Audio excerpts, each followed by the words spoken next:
People like to order Brussels sprouts at restaurants. It's a gateway vegetable that most people can get behind at the hands of a skilled cook. But for some reason, every photo of home roasted sprouts hashtag eaten good and wifey material end up looking like this. So pale, dull, and sad that you can practically feel the disappointing mush of a mealy brassica through the phone.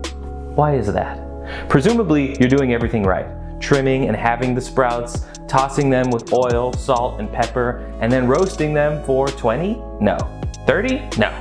45 minutes? All the while checking on the undersides, ever more disappointed by the lack of color and flavor development. Well, all that ends today, brother. Let me show you the way. Preheat your oven to 450 with a sheet pan in the oven on the bottom rack. Now, I hate to make you go out and buy some more junk that you don't need instead of just shooting me $5 for the riveting entertainment, paypal.me/Shaq, but your sheet pan does matter. This is the sheet pan that I used to use in college. It is small, cheap, flimsy, and because of the fact that it warps in the oven, all of the oil pools to one corner, letting all of this food cook completely dry. You also don't want to use a baking dish like this because of the high sides. Those high sides are going to trap moisture around the general vicinity of your food, somewhat steaming your veggies instead of roasting them. Once your oven is hot with a good solid sheet pan inside, carefully remove it and add your trimmed, halved, seasoned, oiled Brussels sprouts cut side down.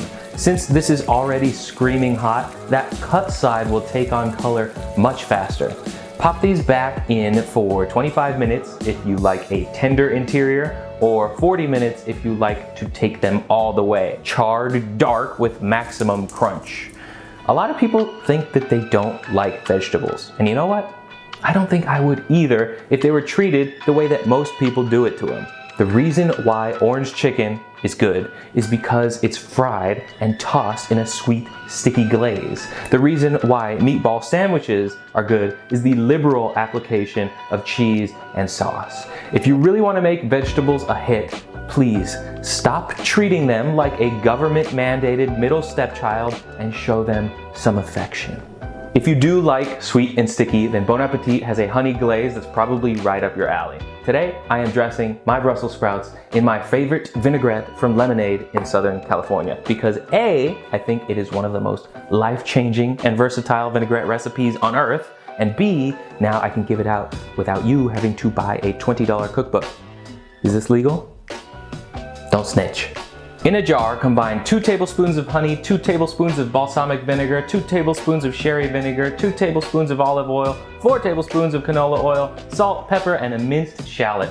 Shake that up and it'll last a week in the fridge if you don't voraciously consume it on any roasted vegetable or raw salad in a matter of hours. Dress your vegetables in the shallot vinaigrette and round it out with some nutty, salty Parmesan cheese, and that is it. Short and sweet and poised to please. That is all the time we need together today, and hey, if you're the guy who keeps getting my videos to the front page of Reddit, keep that shit up, homie.